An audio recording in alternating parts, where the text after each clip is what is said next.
Bueno, familia, comunidad, bienvenidos este domingo. Es un gusto para mí estar con ustedes.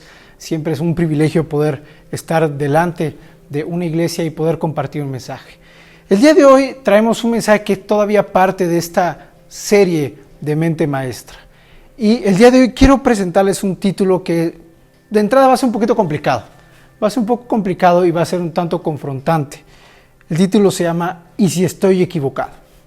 Yo quiero que te hagas una pregunta en donde quiera que estés, en la comodidad de tu hogar, en este tiempo que seguimos haciendo frente a un encierro, y te preguntes, ¿y si estoy equivocado?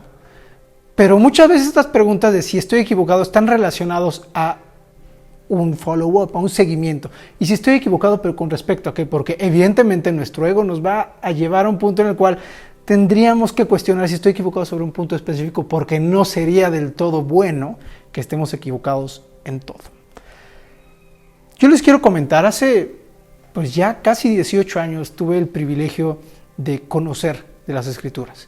Y cuando yo conocí las Escrituras, déjenme decirles que yo, cuando tuve una Biblia en mis manos y empecé a leerla, yo a la Biblia la veía completamente de cabeza. Y yo veía que mi vida estaba bien. Pero a la medida que fui avanzando en mi caminar con el Señor, y el Señor tuvo gracia conmigo, tuvo paciencia conmigo y me fue mostrando las cosas y fui entendiendo el propósito de las Escrituras, me di cuenta de algo que en su momento fue vergonzoso y el día de hoy le doy gracias a Dios por ello. Y eso es que me di cuenta que lo que estaba de cabeza no era la Biblia, sino que era mi vida. Si te sientes identificado con esto, bienvenido. Ahora, ¿esto por qué se los comparto? No es porque quiera venir delante de ustedes y rasgarme las vestiduras y decirles que yo tenía una vida incorrecta completamente y ahora Dios me ha restaurado, porque sí me ha restaurado, sí ha hecho un cambio grande en mi vida.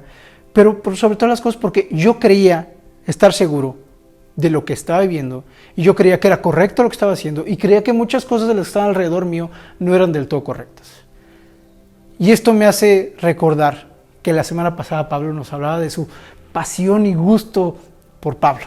Y déjenme decirles que yo también soy un apasionado por Pablo.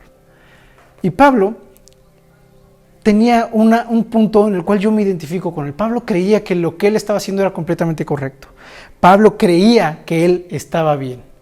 Pablo creía que él estaba defendiendo una postura, la cual era la única y la necesaria, y a través de eso Pablo cometió muchas acciones. Sin embargo, después de que Pablo se dio cuenta de que no estaba bien del todo, empezó a ser transformado. Cuando nosotros vamos a Romanos 1, en la versión NBV, dice: amados hermanos, el anhelo de mi corazón y mi oración a Dios es que el pueblo de Israel se salve. El versículo 2 nos dice: yo conozco el celo que sienten por la causa de Dios, pero se trata de un celo equivocado. Yo en este momento quiero comentar, y pareciera ser que Pablo estaba haciendo referencia a sí mismo, porque Pablo había sido un perseguidor de la iglesia y dejó de ser un perseguidor de la iglesia para ser perseguido a causa de la iglesia. Fue un perseguidor de Cristo para convertirse en una persona perseguida por la causa de Cristo. ¿Esto qué quiere decir y por qué hacemos énfasis en este segundo versículo?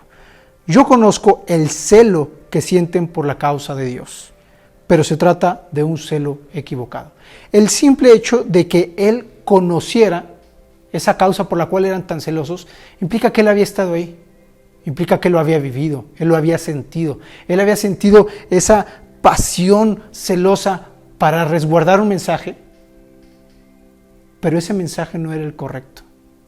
Ese mensaje estaba desviando y distorsionando la vida misma de Pablo, hasta que Pablo tuvo un encuentro personal con Cristo, y a través de este encuentro personal es que él viene a cambiar completamente su percepción, y lo que él antes estaba consciente que conocía, ahora lo comprendió y le dio un sentido completamente distinto a su vida. Yo considero que es importante que de vez en vez hagamos un proceso de autoevaluación, porque eso nos permite hacer un alto, dejar a un lado todo lo que está distrayéndonos y obstruyéndonos y evaluar en dónde estamos y qué estamos haciendo bien, qué estamos haciendo mal, y todo esto siempre es para crecimiento y para edificación. A la luz de las Escrituras, yo quiero decirles que Dios nos acepta aún y cuando estamos equivocados. Y quiero ser muy enfático con ese aún, porque Dios no nos acepta de una manera condicional de que una vez que hayas modificado esta acción en tu vida, voy a aceptarte, voy a tomarte. Sino que Dios nos acepta aún y en la condición en la cual nos encontramos cada uno de nosotros, aún y cuando muchas veces nos hemos alejado y hemos dado la espalda a lo que Él tiene dispuesto para nosotros. Pero, ¿qué les parece si aterrizamos 2 preguntas específicas? Únicamente 2. Yo sé que es domingo y que muchas veces el hecho de estar llevando la mente más lejos es un poquito pesado, porque lo que queremos hacer hoy es descansar, pero les invito a que descansemos en el Señor y nos hagamos estas 2 preguntas. La primera, ¿cómo me justifico regularmente? Cuando este ejemplo lo pasamos a Pablo y recordamos lo que hacía Pablo, Pablo tenía un checklist y ese checklist decía que él era circuncidado, que él era de un linaje de David, que él era celoso por cuanto a la ley. Él tenía su checklist y él consideraba que eso lo acreditaba. Yo quiero preguntarte, ¿cómo te justificas regularmente? Puede ser la costumbre, puede ser tu educación, puede ser tu familia, puede ser porque así soy y ya, ¿no? Pero no. Realmente tenemos que considerar que cada uno de esos elementos a través de los cuales nosotros nos justificamos nos puede acercar o nos puede alejar. Y la segunda pregunta, que es mucho más importante, es ¿de qué manera Cristo es mi justicia? ¿De qué manera a través de Cristo yo puedo ser justificado? ¿Y de qué manera a través del sacrificio sustitutivo de Cristo en la cruz yo puedo modificar y entender que mi comportamiento posiblemente esté equivocado? Cuando nosotros analizamos y entendemos estos 2 principios, nos damos cuenta que posiblemente yo estoy justificado en un elemento, o yo justifico mis acciones en un elemento en el cual yo creo que estoy correcto. Sin embargo, el hecho de que yo crea que esté correcto no implica que sea correcto. A través del sacrificio de Cristo, yo puedo entender que Él vino, Él limpió lo que tenía que limpiar en mí, Él quitó el pecado y me perdonó, para que yo pudiera entender el propósito que había en que Él, siendo Dios, se hizo hombre y no vino con una característica de vengan y arrodíllense ante mí, sino que Él vino a servir. Él vino a que nosotros aprendiéramos de Él a través de diversos mecanismos que Él utilizó para enseñarlos.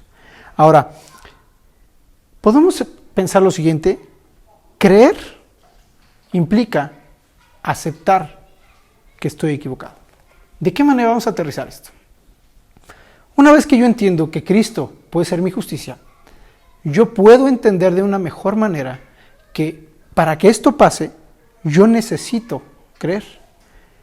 Nosotros vemos en este segundo versículo que dice: yo conozco el celo que sienten por la causa de Dios, pero se trata de un celo equivocado.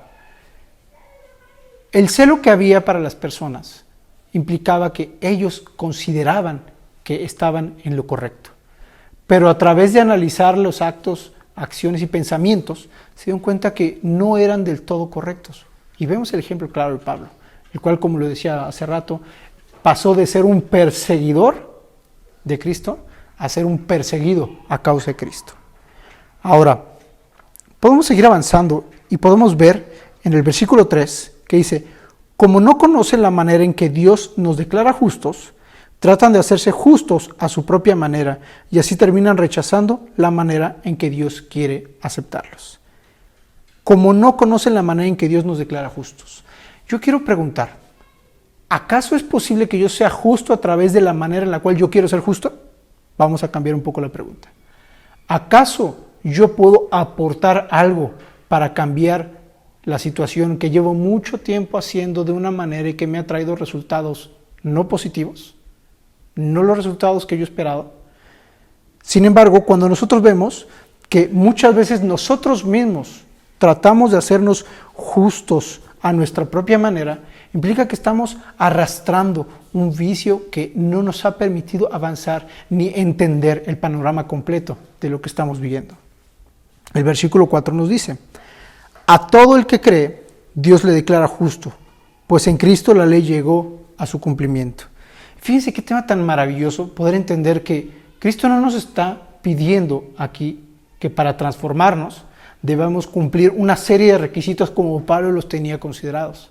Como tal vez cada uno de nosotros tenemos nuestros procedimientos o protocolos en casa, a través de los cuales consideramos que para hacer una cosa o para llegar a un objetivo tenemos que cumplir paso 1, paso 2, paso 3. Es que a mí me gusta el café que se haga de una manera definida y el agua tiene que estar a una temperatura y el grano molido a otro. Tal vez yo creo que eso es lo correcto, pero ¿acaso es eso lo correcto? ¿No sería mejor que venga alguien que tenga mucho conocimiento sobre la materia y me enseñe? ¿No sería mejor considerar que tal vez mi vida no ha sido de la mejor manera y yo no he tenido gozo en mi vida y yo he tenido muchos problemas? ¿No sería acaso mejor considerar y entender que Dios tiene un propósito en nuestras vidas y que el hecho de que Él haya enviado sus escrituras a través del Espíritu Santo tiene un propósito mayor que el simple hecho de tener una Biblia en un lugar de la casa? Ahora, como le decía, creer, en términos de este versículo 4, dice, a todo el que Él cree, Dios lo declara justo. Entendemos que para poder ser justificados, para poder ser aceptos al sacrificio sustitutivo de Cristo en la cruz, a través del cual somos revestidos de su justicia, y que Dios ahora ya no nos ve como nos veía anteriormente, sino que ahora nos ve a través de la imagen de Cristo, lo único que necesitamos es creer. Necesitamos creer para empezar ese proceso de renovación de nuestra mente. Ahora, quiero invitarlos a que me acompañen a ver este video.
Look at the hat.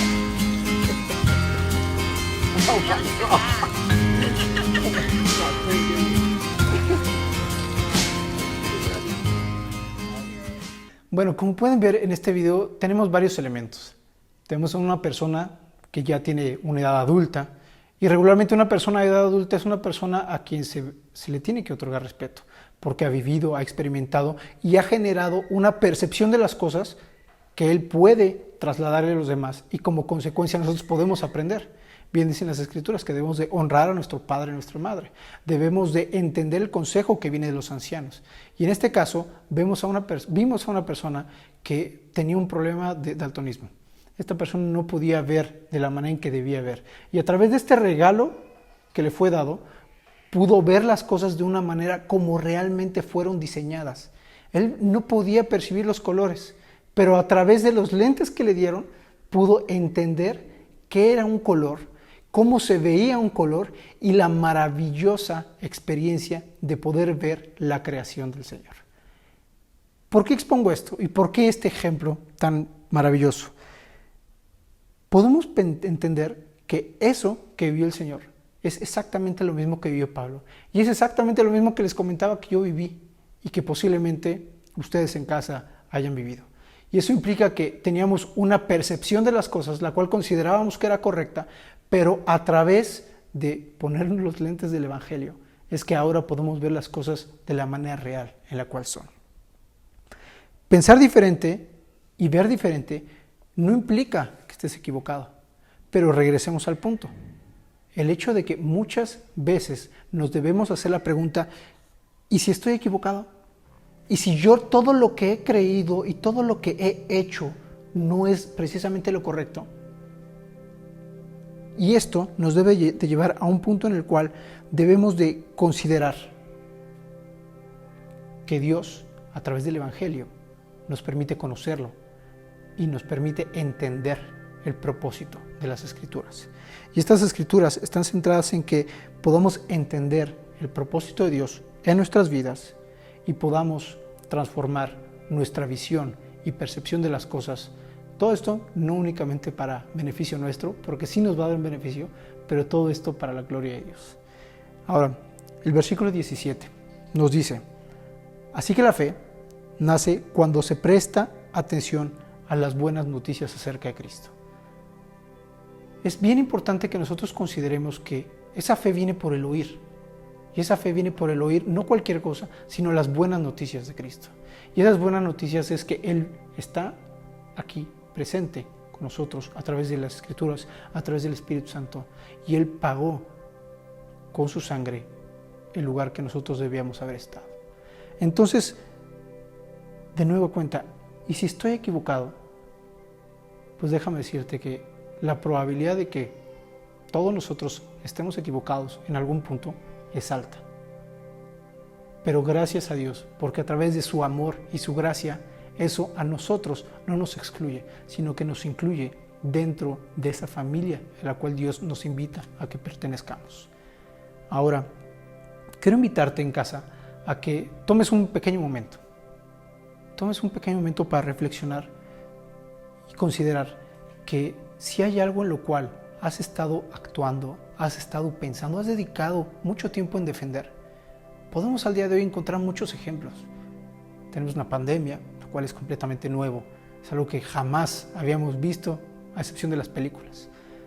Pero en este esquema tenemos cantidad de elementos que están defendiéndose, que si salimos, no salimos, que si un cubrebocas, que si otro cubrebocas, que si hay reactivación económica, que si no hay reactivación económica. Y hay personas que pueden estar defendiendo con celo cada una de esas posturas. Puedes defender con celo muchas otras posturas. Puedes defender, y este ejemplo lo podemos aplicar a muchas áreas. Pero quiero considerar lo siguiente. Jesús vino, murió, se entregó por cada uno de nosotros, no de una manera impositiva para que nosotros de una manera obligatoria conociéramos, sino que a través del amor entendiéramos que Él es nuestra justificación y que nuestra justicia no está en lo que yo defienda a capa y espada.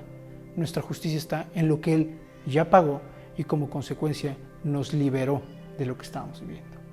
Entonces, el día de hoy yo te invito a que permitas a tu mente ser informada. Para que tu mente sea informada, tu corazón sea transformado y como consecuencia puedas ver las cosas de la manera en la cual Dios ha diseñado para que sean vistas. Entonces, ¿les parece que los quiero invitar a que tengamos un breve momento de oración para despedirnos de este mensaje?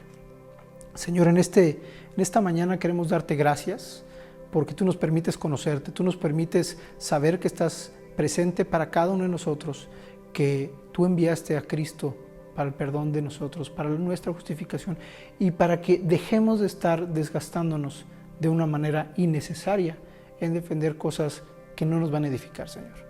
Te pido que nos permitas conocerte más, que nos permitas entender cuál es el propósito que tú tienes para cada uno de nosotros, pero por sobre todas las cosas, que nos permitas entender que está bien equivocarnos, pero es mejor que a través de esa conciencia de estar equivocados, que te busquemos a ti, que busquemos tu gracia, que busquemos tu misericordia y que como consecuencia podamos ser transformados, así como Pablo fue transformado, así como esta persona que vimos en el video pudo tener una visión completamente distinta y renovada. Así te pido que cada uno de nosotros, como iglesia, como comunidad, podamos ser renovados, podamos ser transformados, podamos sufrir un cambio grande, benéfico en nuestra vida, en nuestro corazón y en nuestra mente, para que te busquemos a ti y entendamos que tú no estás equivocado, Señor. Y que aun cuando yo me equivoco, y que aun cuando como hombres nos podemos equivocar, Señor, tú eres perfecto y tú permaneces. Y aun en nuestros peores errores, tú has permanecido cerca de nosotros, Señor. Y todo esto lo oramos y lo agradecemos en el nombre de Cristo Jesús. Amén.